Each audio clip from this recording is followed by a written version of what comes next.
Yo, crypto nation and mining family, what is going on? What up, what up, what up? As you guys are definitely sliding on in here, certainly smash that lizardy like button, subscribe if you're new here, and make sure that the bell notification is turned on for all.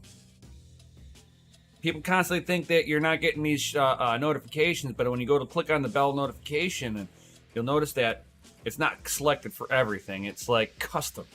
That's how a lot of the stuff that I've been with crypto related content, it gets put into a custom instead of everything.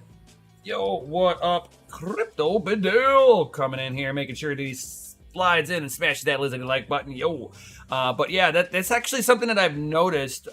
First to like and comment. Yo, that's what's up. That's what's up, man. That's the way to carry a wrench. Yo.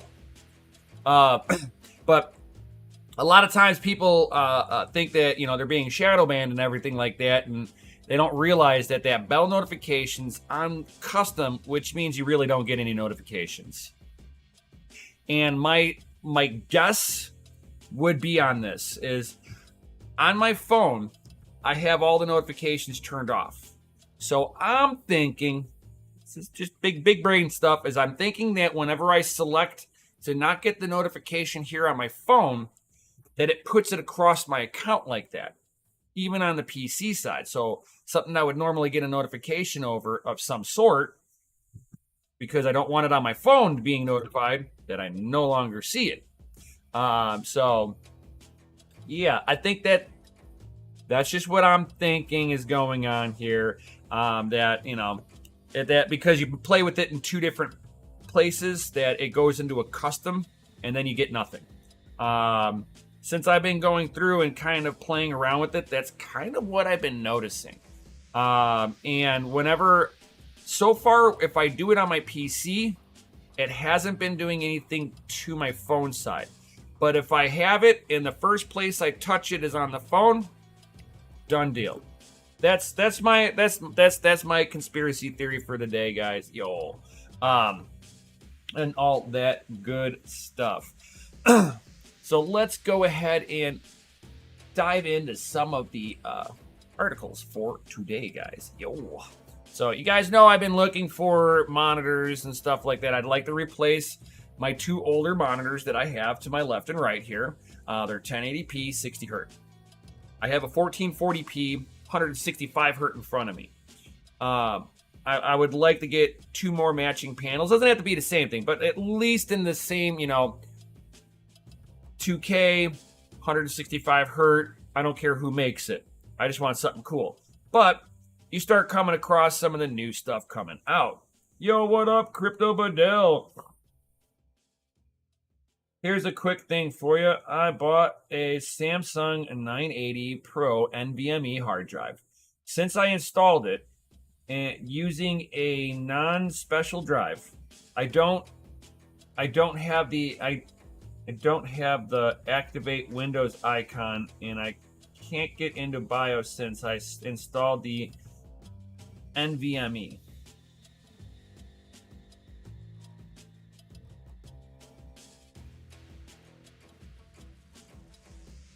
Huh. But if you remove the NVMe hard drive out, you can get into BIOS.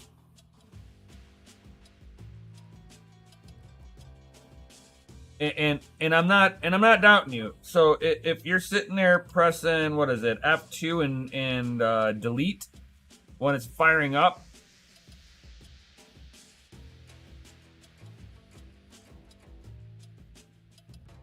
BIOS without the NVMe.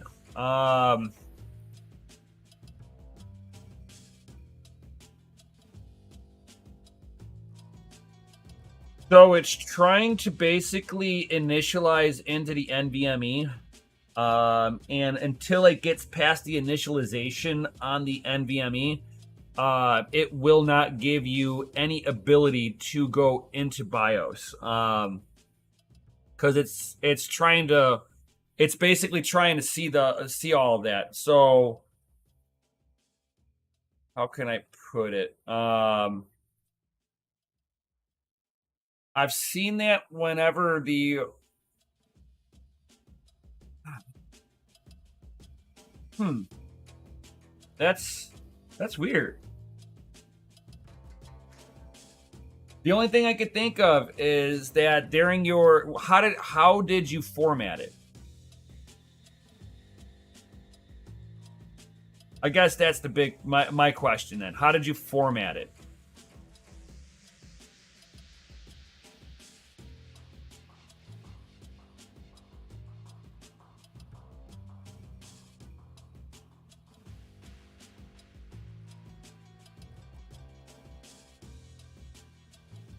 Yeah, it seems like it's like the motherboard's trying to initialize into the NVMe, basically trying to give it that handshake, and it's getting stuck there.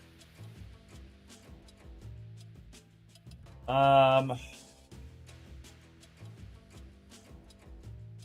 Let me hold on 1 second here. I'm gonna pull up a file that I have here.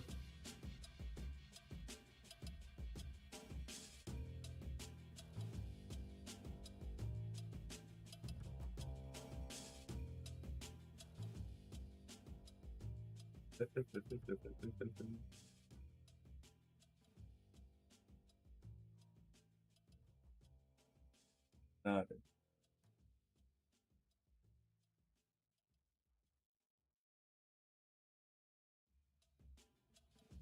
all right.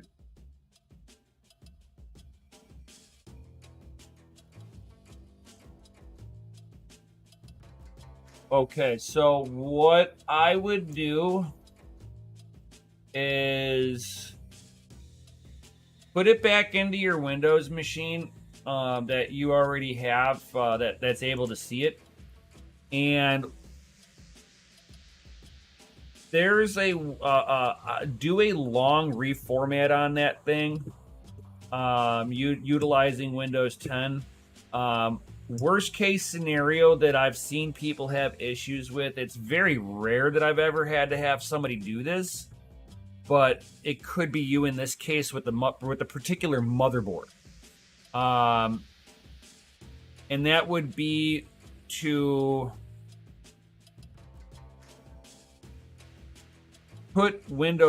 clone Windows onto that hard drive, and then install the NVMe back into the motherboard and see if it boots like that. But I mean, you could sit there and do the longer format instead of the quick format. It might have goofed something up. I don't know.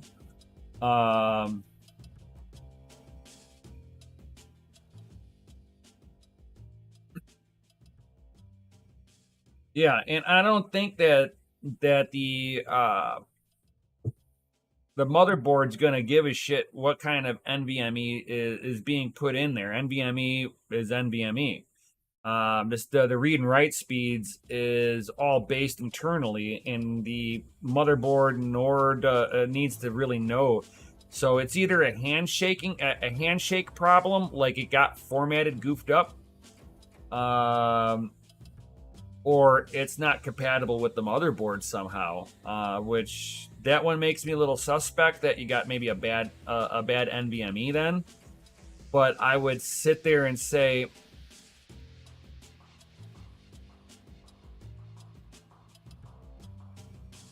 I think it's trying to read in there because when you did your if you did a reformat on there, which typically you wouldn't need to do when you first get a hard drive, you could just plug that hard drive in, and the motherboard will ask you.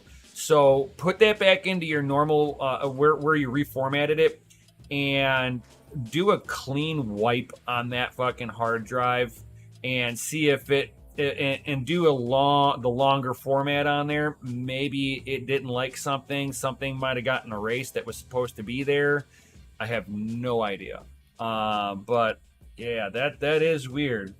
uh but I mean, like if it's not getting past the hard, I mean, is it asking you to um install an operating system, or is it getting hung up as it's booting? Because that's going to be a clue too. It never asks you for an operating system.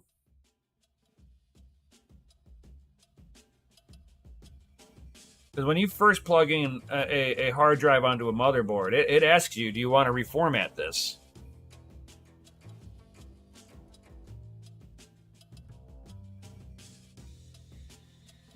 No, no, no. Yeah, so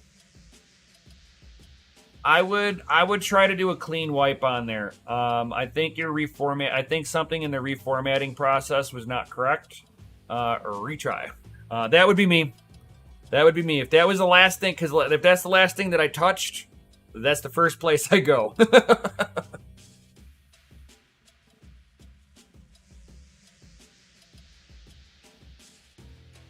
Gundy, what up, my dude? He's like, what's this sticky, icky card in the thumbnail? We'll get to that. He's like, got it, thank you.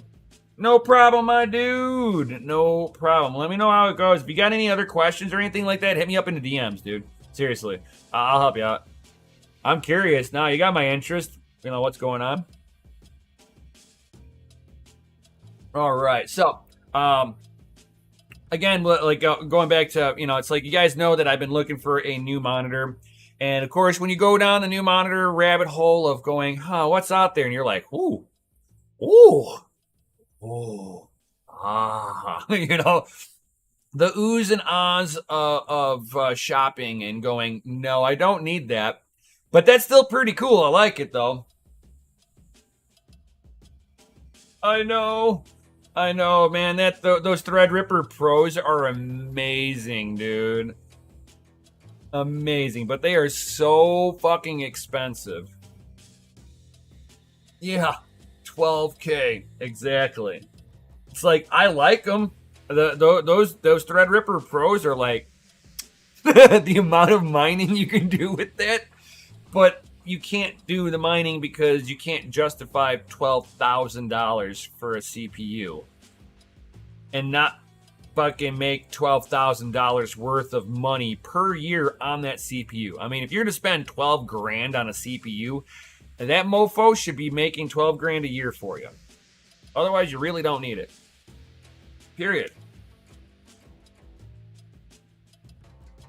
Yeah, big boy pants prices.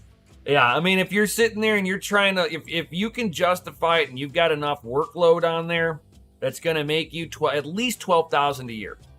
I can see it all day long. What up, Crypto Craig? Yo, not FA for me. Wife brought some illness in and running 101 temp. I need to make a bed outside on the porch. It's cold. Damn, dude. You got the human malware virus. No. Sorry to hear that, my dude. Freaking knock on all this wood around me. We got old school wood back here. I can't get sick from now until the 14th.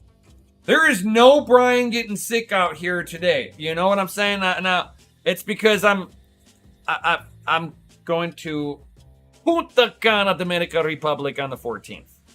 Something that the Wi-Fi set up last year, like 4 or 5 months ago, something like that. I know it was months ago. Bitcoin was still above $20,000 per coin whenever she did all of that. So, so you can sit there and say, you see how far back that went.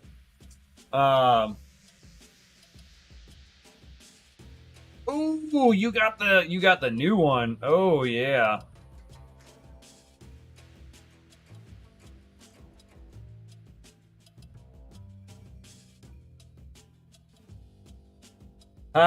Too funny, Gunnies. Like for $12,000, it should. That's too funny. It's like, damn, dude. I hope everybody over at your place gets better, Crypto Craig. Get better. That is for sure.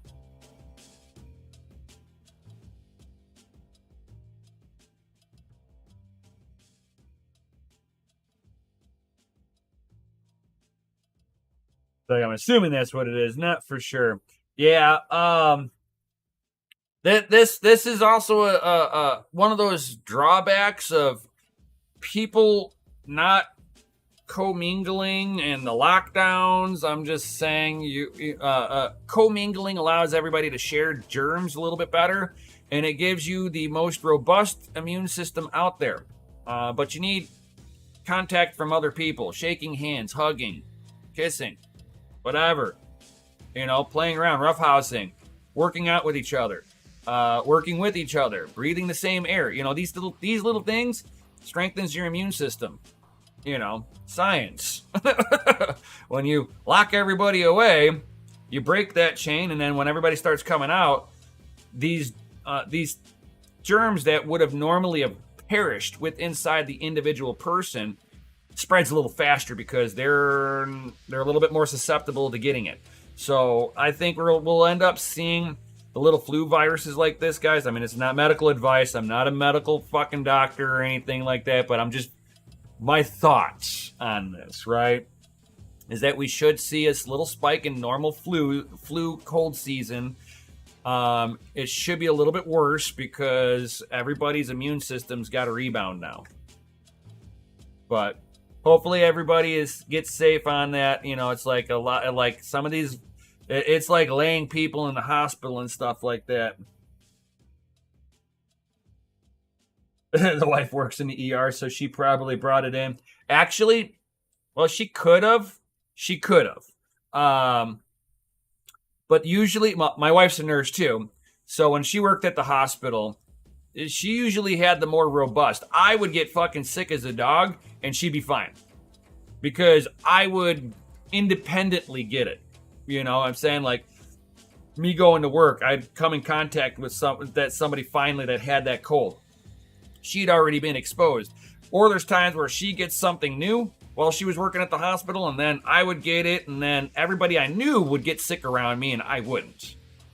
So, I mean, it has its pros and cons of having a wife that's a nurse. But a lot of times I'd get sick, and I'd be like, "You did this to me. You're trying to kill me." No, I'm just kidding. I love my wife. It's like, yeah, good point for sure.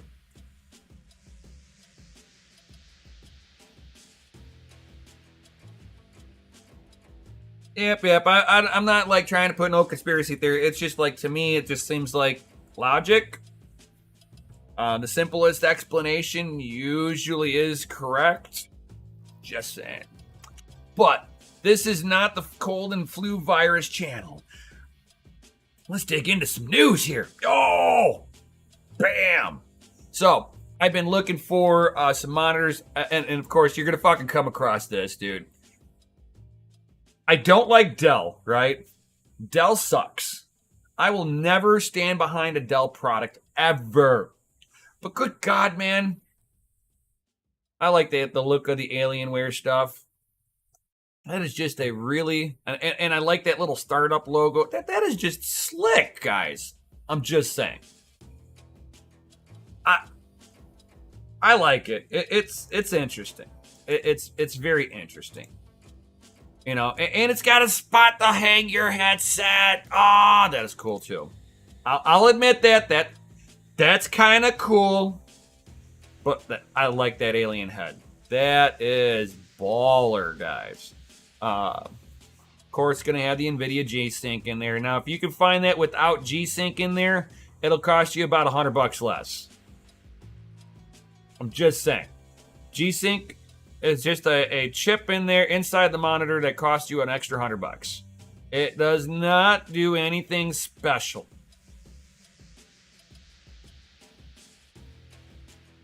Oh, hell no, Gundy. I cannot stand behind a Dell product. But I like the alien head logo. I mean, Gundy, we're both old enough to remember when Alienware was its own company and they were badass. This was before Dell touched it. But, it's like, I gave it up to them. It looks really nice. Standard aspect ratio of 16:9. we're looking at 400 nits of brightness. So you're not really looking at that. I like to see about 500 to 600 nits of brightness. It gives me a little bit better drive on the LEDs.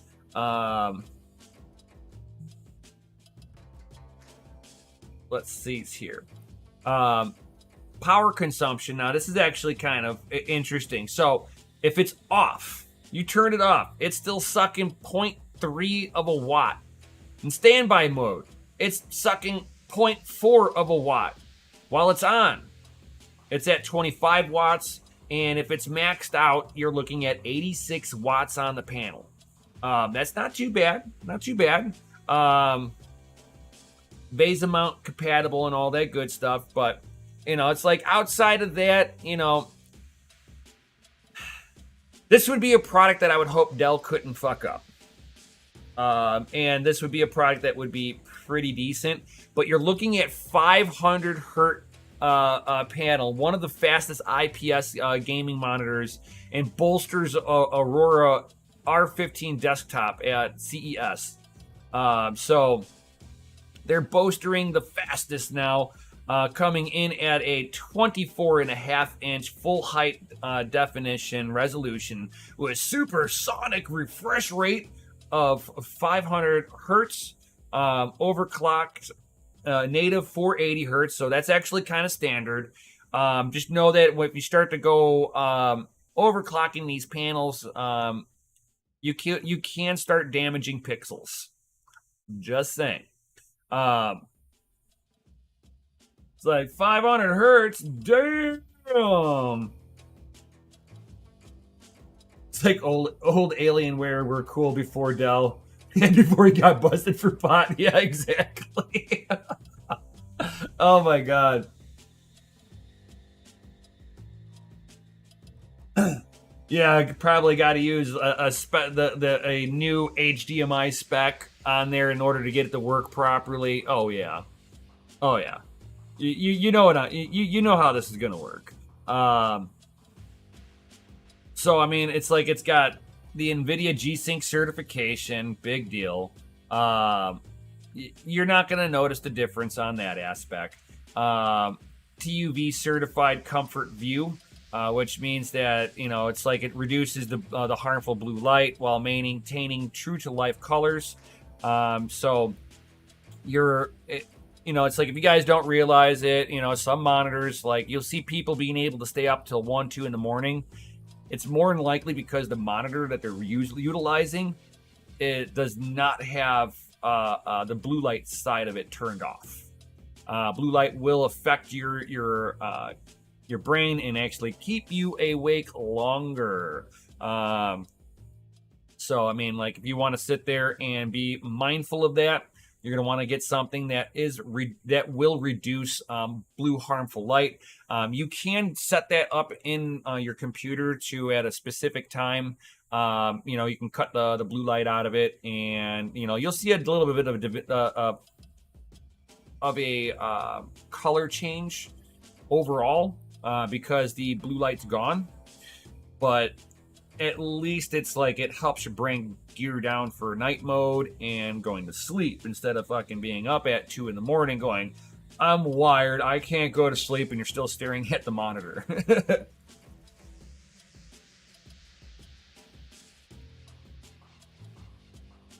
Actually, our eyeballs only. That's actually a good question, Gundy. Gundy's question is: at what hertz do we see natively with eyeballs?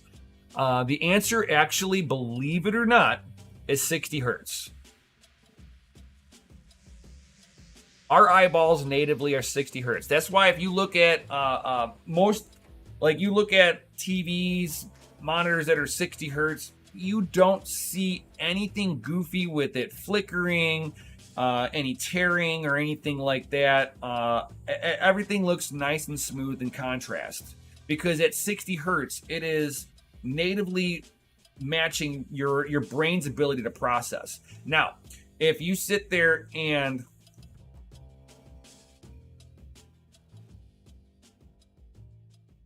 you do 60 frames at It's like your eyeballs are only able to see 60 frames a second, period. And your brain is sitting here trying to re-resolutionize it so that it's nice and smooth, right, from frame to frame. Now, what this does for your brain, now the higher your refresh rate, the more times your brain can sit there and take a snapshot. So imagine during that 60 times a second that your brain's natively refreshing already, right? Now it doesn't matter when it happens because the screen is refreshing at a 50-to-1 rate to what your eyeballs are able to refresh at. So no matter how your eyes refresh at the screen, it will always see a clear, crisp picture. So that's the process of and that will give you more vibrant coloring. Whenever, if you ever notice that the more it matches in with what your eyes natively see, that the more like it starts looking a little washed out, a little gray. And then the more it refreshes, and it's because during that 60 times a second, well, maybe 2 of those times, it was in the middle of a refresh rate on the screen. So it was gray. All the colors weren't there. So your brain tried to fix it. So the more times that you can pack a signal into what you can perceive, the clearer overall picture your brain's going to see. You're just basically tricking it out.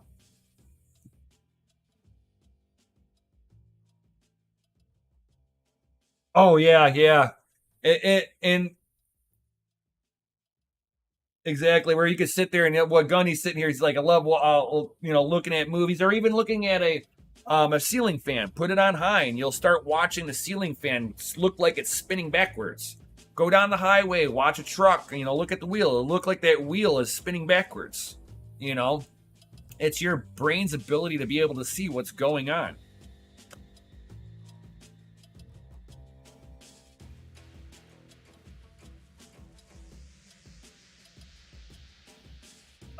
Whew. But yeah, I mean, so this monitor should be pretty decent. I'm sure it's going to have a pretty high price tag on this too. Trying to see. Okay, so gray to gray. So they're saying it's a 0.5 millisecond gray to gray. It's 1 millisecond to gray most observed in extreme mode. So basically, the Alienware is probably a little over that 1 millisecond, just a pinch over a millisecond from gray to gray.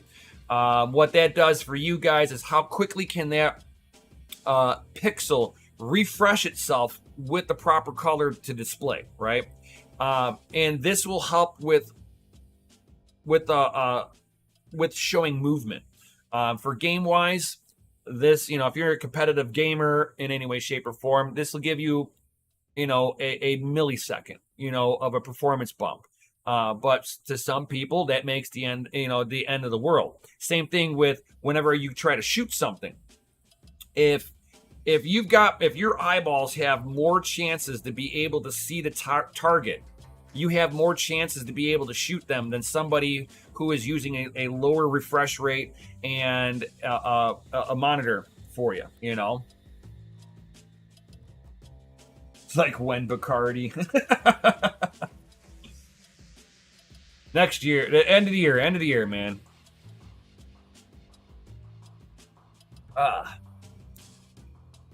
So, going on to the next one, guys, and of course, you got Alienware, Dell going, oh, we got the best. And then Asus. No, you don't. Remember? Alienware, that's 500 hertz. This one's 540. Mic drop. Boom. Right? So, the new ROG Swift Pro PG248QP. Again, built in with the G-Sync, reflex analyzer, integrated ESS DAC converter to enable surround sound with near zero latency. I would love to get this even as like a test piece to be able to give back to to ASUS just to be able to review this.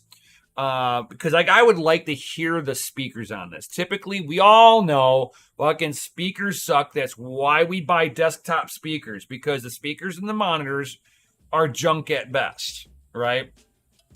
You're gonna sit there and put in a near zero latency. Well, there shouldn't be really any latency in the audio anyway. My problem has always been dynamic range on these speakers. And it's not by anything that I'm going to fault on the manufacturers of these monitors in any way, shape, or form. You're dealing with really thin bezels. To get more dynamic range of sound, you need a speaker driver unit.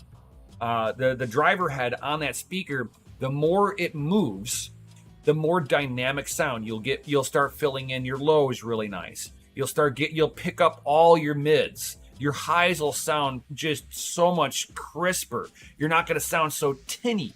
The shorter throw of the speaker head, the driver unit, the more it sounds like it's rattling out of a tin can.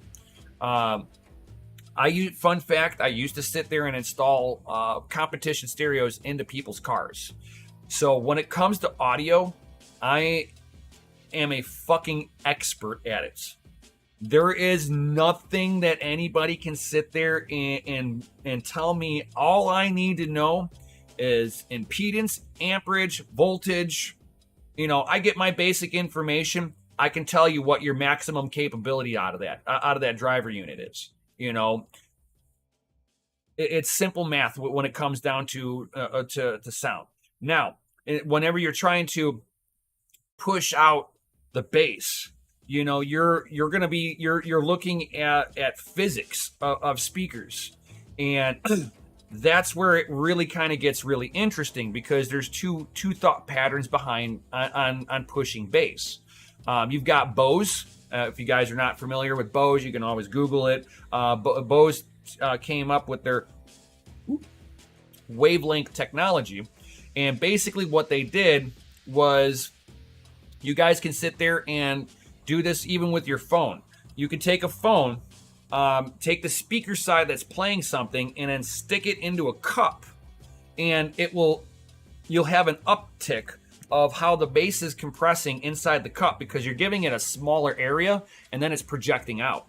That whole setup is what Bose wavelength technology is all about. It's about putting a smaller driver unit inside of a tube section that will allow it to basically do the sound compression and cheat out the actual sound that's there. You can do this with your speakers at your house. You can put a little tube over it and just a straight tube, and you'll see a dynamic difference on how the bass is going to be captured.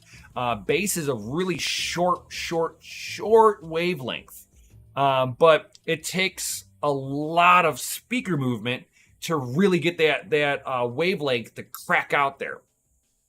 So with that being said, it's like you want to sit there and feel a bass note.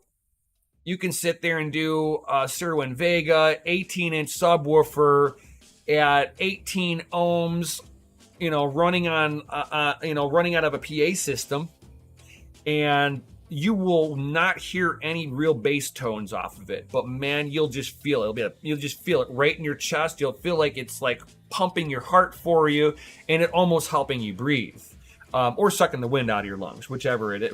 However hard they're driving the unit, right? So that's where, that's why you will not see good dynamic sound coming out of a monitor, because they're putting in really short driver units that the units themselves really just have a real short throw. So you get a highs off of it, but your lower mids, your how can I put it? You get your high mids and your high notes, right? But you're missing half of the mid range on the mid, and then you're missing all the low range on the mid, and then you're missing all the bass notes. That's why it sounds like garbage. You get a laptop, the audio sounds like garbage. Microphones are the same way. It's like, but that's a different discussion outside of the monitor side of this. So Never get a monitor thinking that you're going to have this awesome sound out of there. It's basically, hey, if this is all you had, it will work for you. It's better than nothing, 100%. All of my monitors here have its own audio. They all suck. I've got Asus on my right and left, and then I've got LG in front of me. Sound sucks. And it seems like they always put the same speaker driver units. It's like they have 4 driver units that they utilize, and they're all garbage. So to sit there and see Asus bolstering about good audio, I would sit there and love to sit there and see that myself. But one thing I do like about the look on this is, you know, it's like you come into the back, it's nice and I like the button features on here. The only thing I don't like about having button features on the back side here like this is, for me, I have it in a my main monitor is kind of tucked into a little cubby. Pressing these buttons would suck, right? This is not what I need. I would rather have the little joystick on the very bottom of it, like I do with my LG over here, or at least the buttons on the bottom. This way, I don't have to shift my other 2 monitors out of the way to be able to function something on the monitor directly. To me, that it's a deal breaker. As much as the monitor looks cool, right? I do like this. Now, this guys, tell me in the chat, guys, right now, guys, in the chat, does this not look like it should be in Star Wars?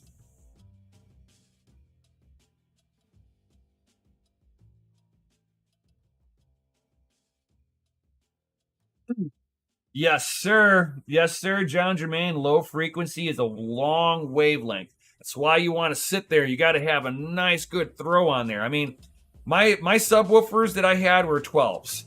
Those 12s had from its neutral position, and when you watched, because like a speaker needs to breathe in first. When you watched my speakers breathe in, that was almost a 2-inch throw on the speaker head to make the bass that I was making. I know, that's exactly what I thought too, man. It's the TIE Fighter monitor, dude. It gets better. Gundy, it gets better. Where is it? Oh, here we go. The feet. Look at this. The feet, guys. They go in and out, guys. It's like a TIE Fighter. Oh,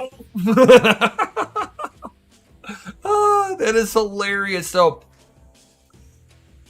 I don't know why somebody would have the feet out or in. What the difference really makes. I would probably have them out just to make it more stable. But somebody might have it in if they were trying to make it nice and look nice and clean, and they wanted to make sure that their monitor looked like a TIE Fighter. It's a Star Wars ripoff. Yes. I'm so glad I am not the only one that sees that.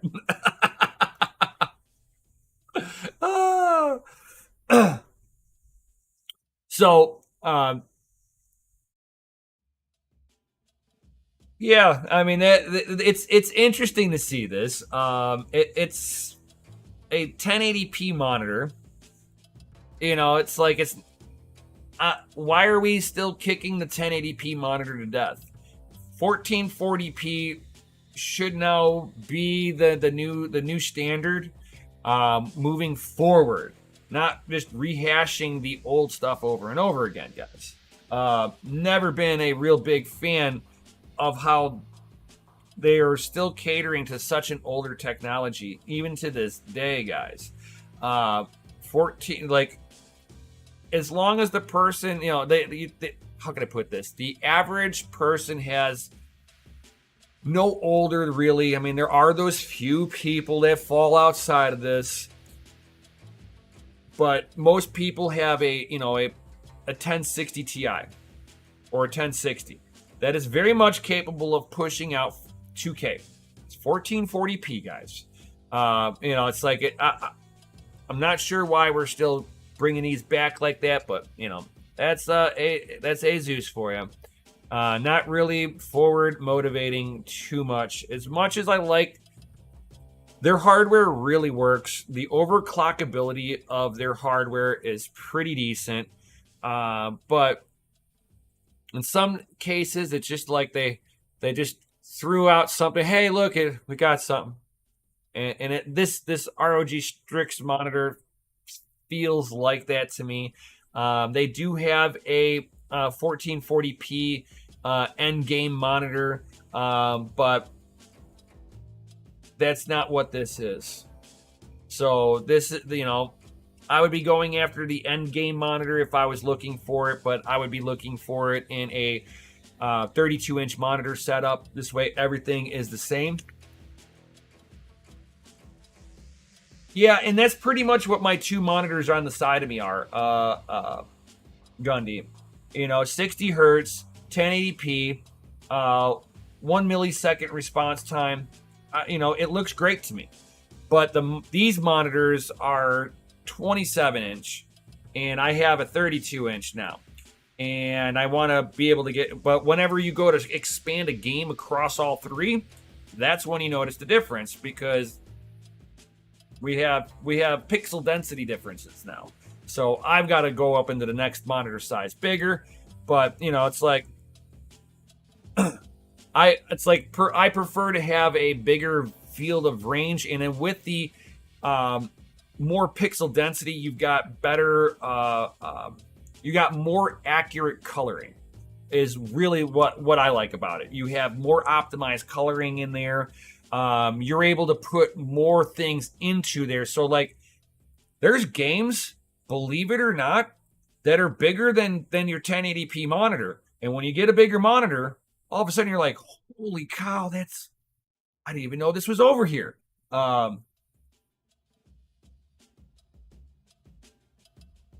Yeah, exactly, Gunny. I mean, whenever I had all the same monitors, it was fine. I had no issues. But now that I stepped up one monitor, I'm like, oh man, these other monitors are kind of shitty. Even the color accuracy on these two monitors are a little off. Like, my Asus's have a little touch more gray to it than my LG here. And it is what it is. It is what it is. There's nothing I can do about it.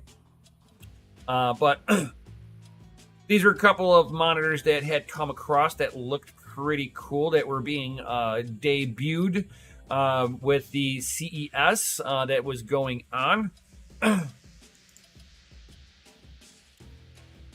And of course, we've got the guy over at NVIDIA going, we have the 47 Ti edition. We got that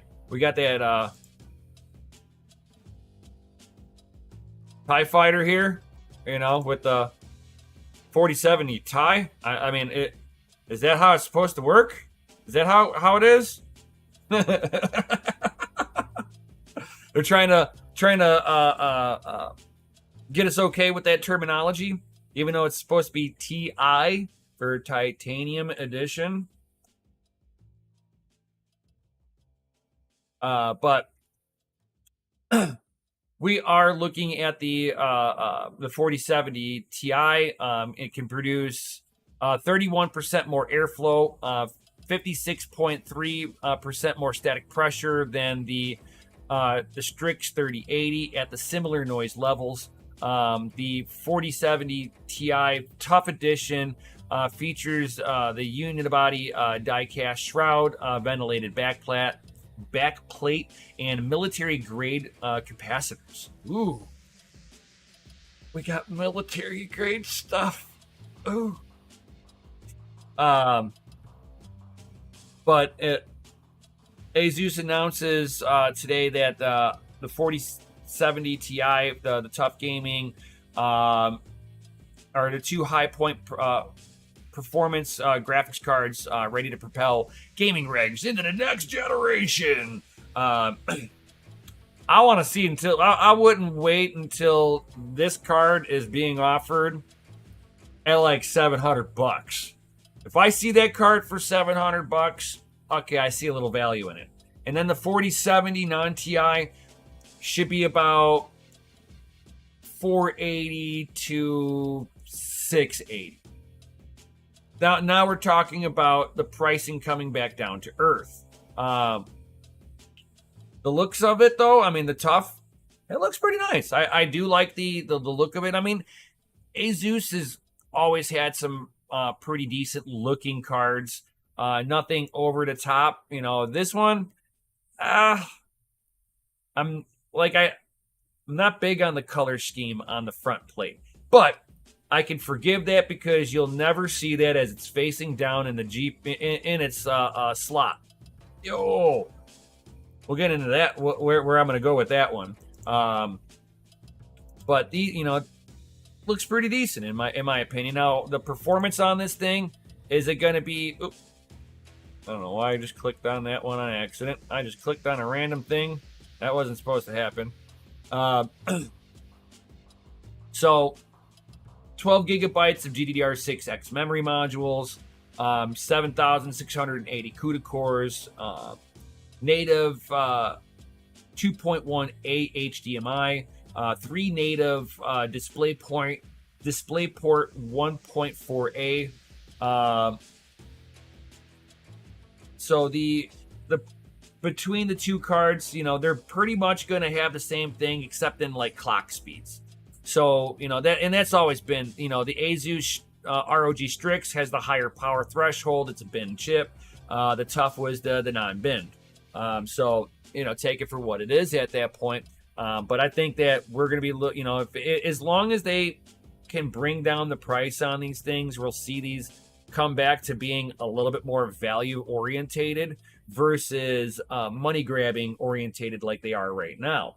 Being launched at $900, they have been slowly walking that back a little bit with pricing on all of this. But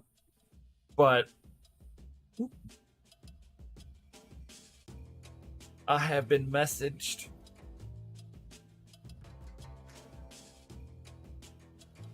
Oh, Wheeling Crypto has messaged me because I just sent them back some hardware from his motherboard that was a little bit more damaged than he had originally thought, unfortunately. And whenever I lifted the CPU out of its, I never pulled the CPU out this whole time. So I pulled the CPU up, and there's probably about 12 damaged pins on the motherboard too. So that thing would need a new socket. It would need a new, new socket, new RAM slot, a bunch of components on there that got knocked off. To me, at that point, the board's just total loss. It's too old. Just to put a new CPU module, a CPU platform back on there, you're looking at $150 right off the top. So yeah, fuck that.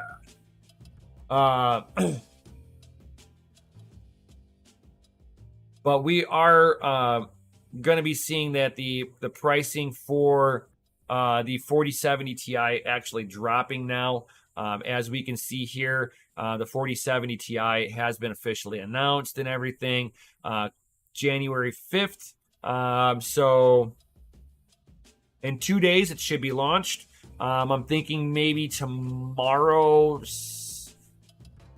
It's either tomorrow or in 2 days, the tariffs lift on there, and you should start seeing all the videos dropping for all the people who did get one of these cards for review samples. Coming out either tomorrow or I think some of them because like some of the tariffs come off of it tomorrow, so they can unveil it officially now, and then on the 5th they can give all the performance side of it.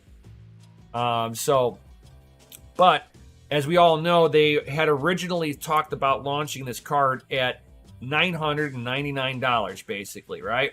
It is now being launched out MSRP of $799, guys. So it looks like they are quietly trying to dial things back, going, we're not that money hungry. We just thought that everybody would buy it at that price. It's like, no, you're just that money hungry, guys. So I would like to see where the product stack actually comes in at on price wise. If anything is above $799, it is not of value, guys. And that's MSRP status on there. There's no reason that any of these GPUs should be above MSRP. That's manufactured suggested retail price. MSRP shouldn't be $1,000 because it's an AIB partner producing this card.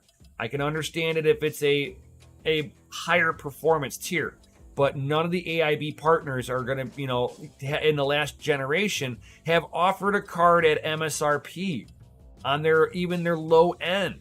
They're still $100, $200 above MSRP. That is an issue. You're going to say MSRP. That means that that is the suggested retail price, not the suggested price from the AIBs or NVIDIA themselves. Yo, take it easy, Badell. Go have fun. Have fun. Go mangiero. Awesome. We should be looking at between a 2 to 3.5 design slot on there. The card should be more than enough for a 285 watt TDP. So, I mean, you're going to be looking at, let's see here. Boost core is going to be around 2.6 gigahertz.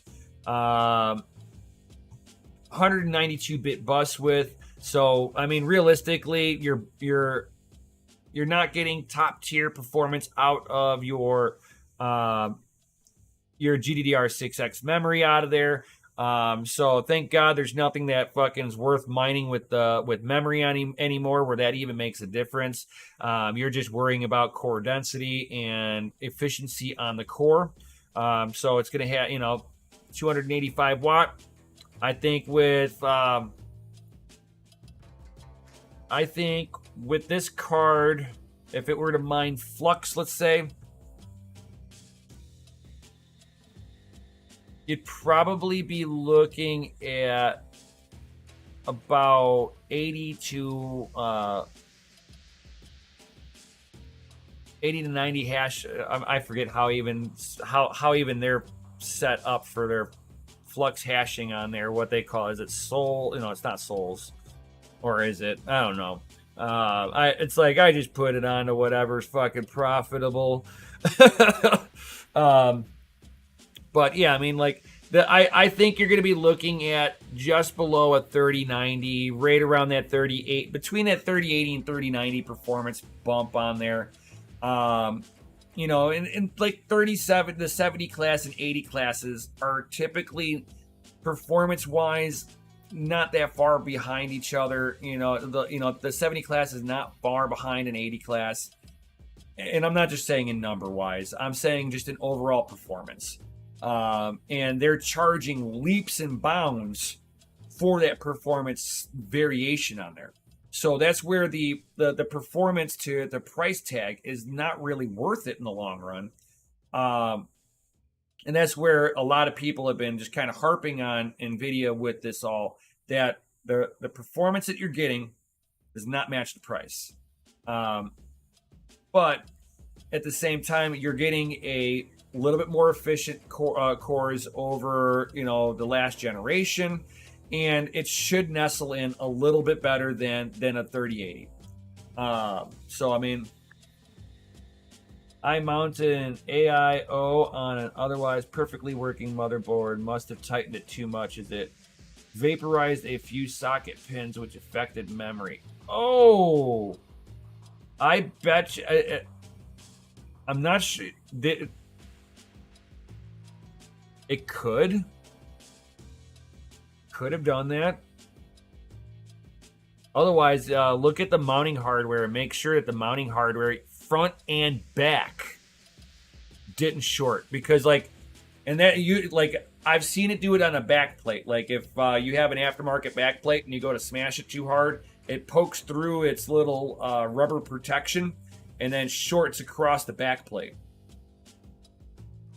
That could have been what did it. Not so much over tightening it. It was just that the solder joints came through your insulator and hit your actual backplate.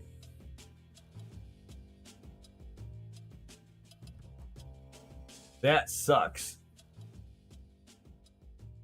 That's why they say don't crank the hell out of it.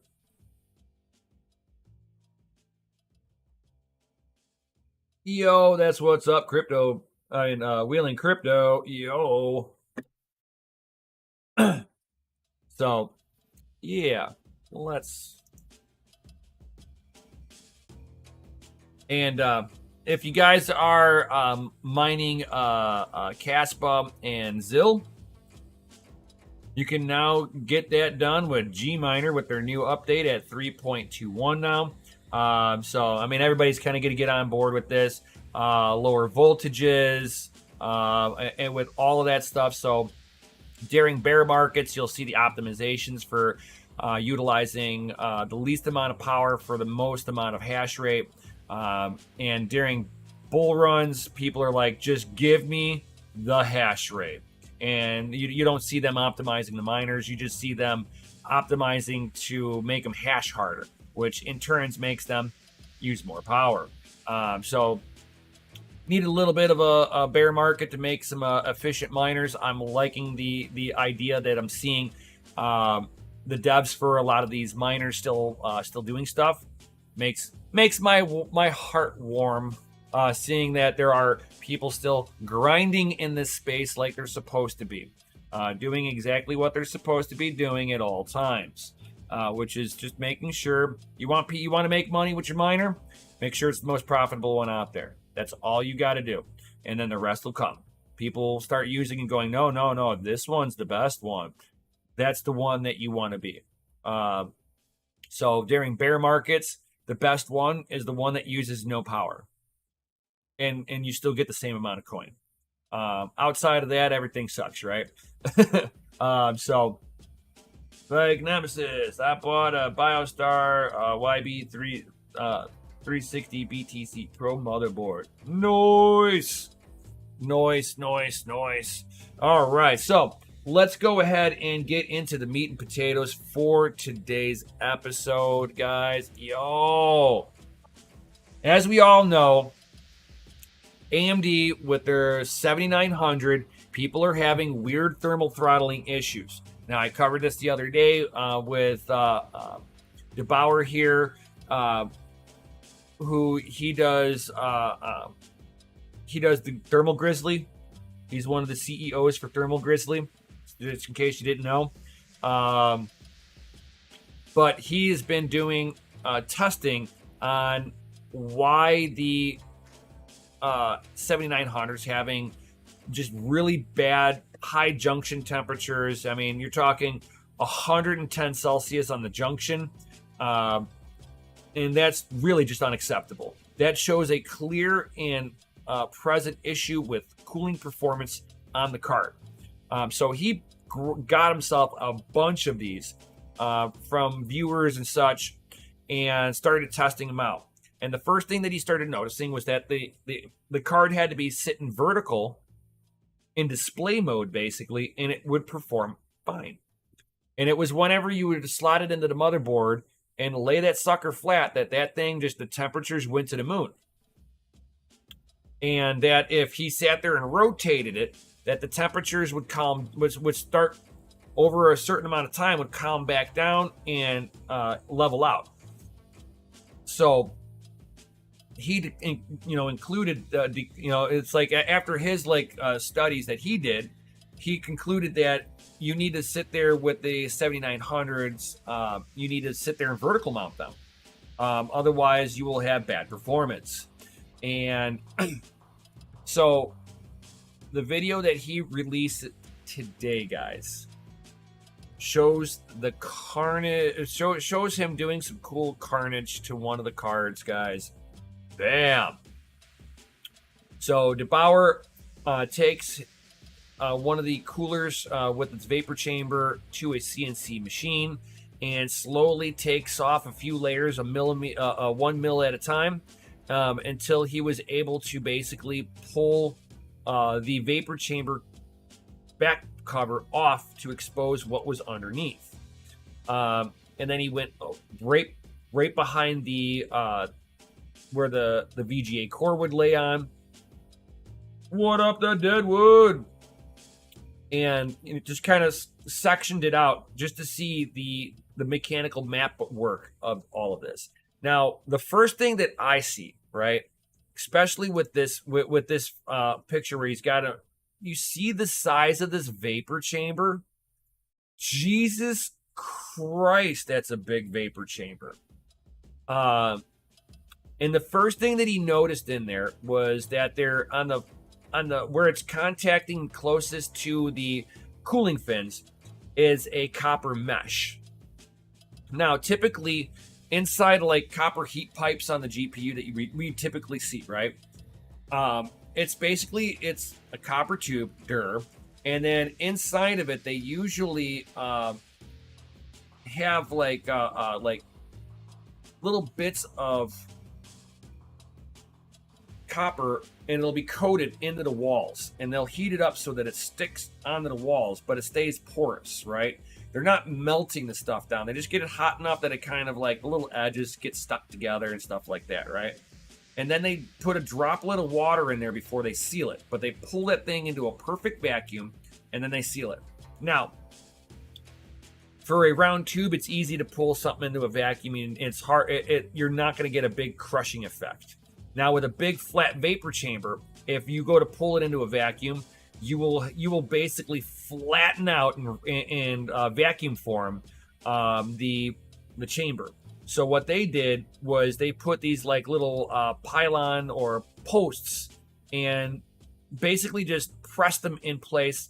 The mesh is still in there, and it's been like pressed in through the mesh, right?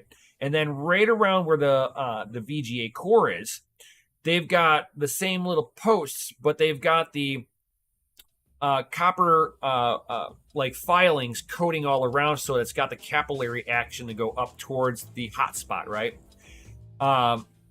What he's thinking is either it's a really, really, really bad design on this, or they got the pressures wrong with the amount of water that was needed for the size of the vapor chamber.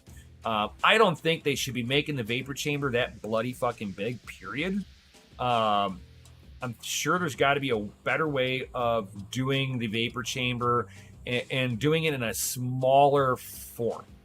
Where, I mean, I have ideas on it, but I'm not the guys that are designing these. I would probably put like little diverters instead of the pylons. I would just put like little fins in there and have them just kind of wrapping all over the place. This way the vapor slows down a little bit and would condense faster. I'm sure there's a better way to do this. I mean, either they need to redesign this vapor chamber, or it needs to have more water in there. It very well could be that it doesn't have enough water for the size on there. And somebody did not test this, did not QC this all the way. But you can see how it's like, just like this mesh. I'm not a fan of this mesh stuff anyway. I think whenever you've got the copper bits in there, the copper dust, whenever they do it with the copper dust, that you get a better, more uniform capillary action. I'm thinking that this mesh is not holding the moisture in long enough, or it's not giving it enough area for the vapor to kind of condense and then and fall somewhere. So it's got to be able to condense and then fall. And if it's missing any of those processes, like it just stays in a gaseous form because the mesh is not giving it enough air pockets to actually have to slow down the motion so that it sits against the cooler a little bit longer and actually condenses. And it looks like it does it better whenever it's sitting in a vertical position. And with him cutting this open kind of proves me right, but I didn't know why I was right until looking at this, is you get more surface area if you allow the vapor to get up out of the way, away from the hot spot. If it doesn't, if its only way that it can go is up and down, and it's all hot sitting there, you're gonna have runaway temperatures on this. So I'm thinking that AMD probably is going to be doing a recall with this for either a redesign on the cooler, or they're going to be doing either way, it's going to be a redesign on the cooler, but either they're going to be like completely from scratch redoing it, or they're just going to add more water in there and hope that that solves it. I think that it should be redesigned, completely revamped, but I'm not their engineers. They probably have a good reason why they thought this was going to be the way to do it. And for whatever reason, it seemed like somebody missed slotting this into a normal GPU case and going, oh, we have an issue. So that it'll be interesting to see how that one, how this one will play out in the long term, guys. I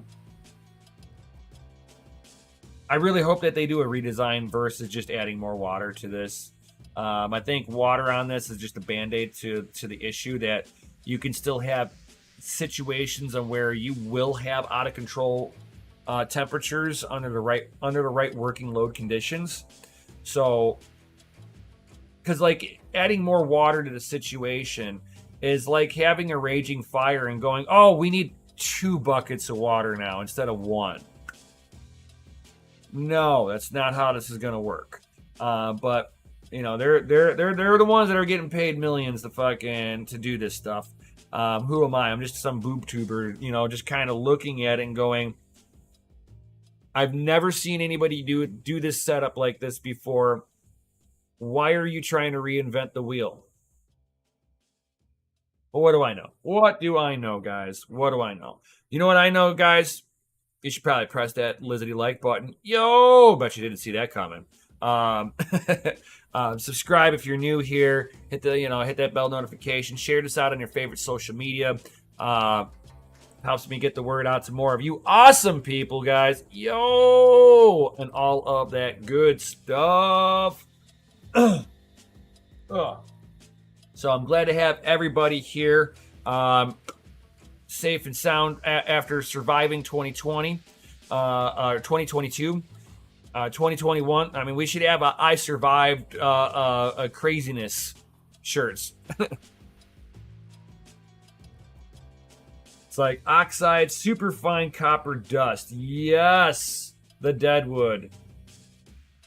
That's the good stuff right there. That is the good stuff.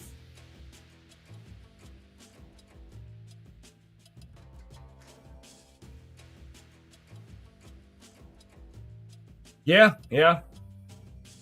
If they wanted to do it that way, they could have used that fine mesh exactly with the super fine copper dust on the other side, because it's like you've got to have a spot to slow down the movement of the vapor so that it has a chance to actually condense. I just don't think that this was the best way of doing it. I hope they go back to the drawing board on this and do better. It's like, AMD, do better. Like, I don't want to have to fucking pay for overpriced GPUs because all of a sudden you guys just threw in the towel and said, we can't beat NVIDIA now. We'll just make garbage. Don't take the step back. Lisa Sue, please.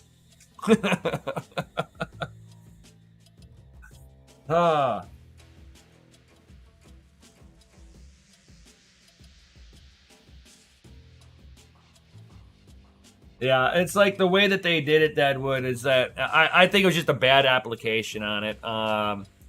We'll have to see how they move forward with it. I hope that they do end up issuing a recall for this, just so that people can get the product that was intended, so they get the product that they were intended to be.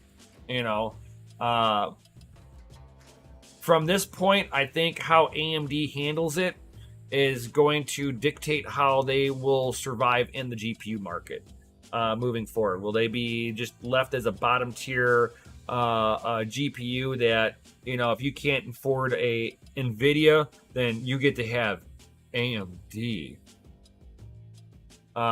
You know, I don't know.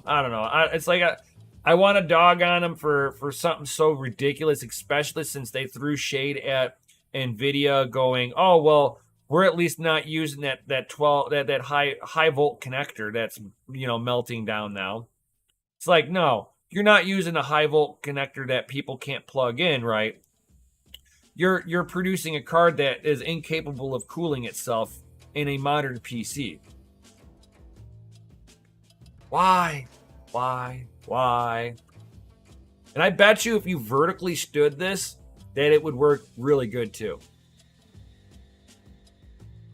So like most people, you know, you're putting it in horizontal mode, but if you were to hang it, you know, and stand it straight up instead, you know, like some of the small form factor builds, I bet you this card will run just fine. That's another thing that I haven't seen anybody test either, is putting it into a vertical mode. Because if it goes into vertical mode and it's like perfect, we're good to go. Then you're looking at, definitely, it is 100% a design flaw with the vapor chamber. Because if you stand this card up, it gives you more vapor chamber above the VGA core for the condensed water to cool down and drip back towards the VGA core and the memory modules to re-soak up heat and transfer that heat again. Yeah, we'll have to see how they do this. We will have to see. So thank you, everybody, for being here and all that good stuff. Definitely smash that Lizzie like button, subscribe, hit the bell notification, all that good stuff. It is over that 1 hour mark, guys. So if you guys got any comments or questions before I head on out of here, now is the time to ask those questions. Yo. So thank you, everybody, for being here. It's like,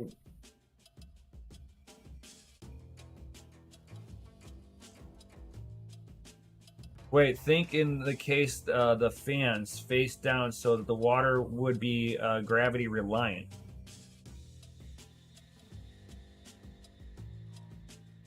Yeah. Yeah, I mean, like, if the water... Oh, I see where you're going with this.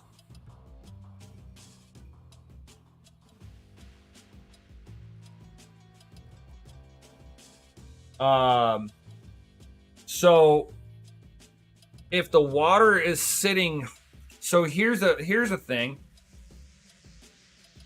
Water and oil will tend to rush away from a hot source. Oh, that's the fucking problem. Oh my God, that is it. So as it cools down, right? And it's sitting there laying on the cooler, there's no way for the water to go back up because it's being heated away from the hot source. So you can't have capillary action if the hot source is pushing the coolant away.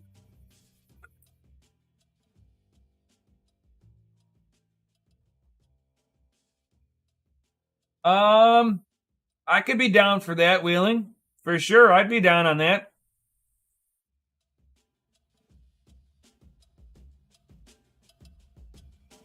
Yeah, I wonder if that could be the problem.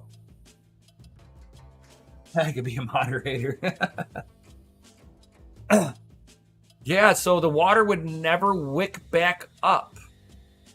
That's the fucking problem, because if you have it vertical, the water would go up and then would have no choice but to wick back down. Oh my God, that's the fucking problem. It's a bad design on the fucking vapor chamber. Deadwood, fucking AMD should hire the both of us. We would fix this. They could pay us a cool, $1 million a piece, and We can fix this problem. Me and you, Deadwood. We got this.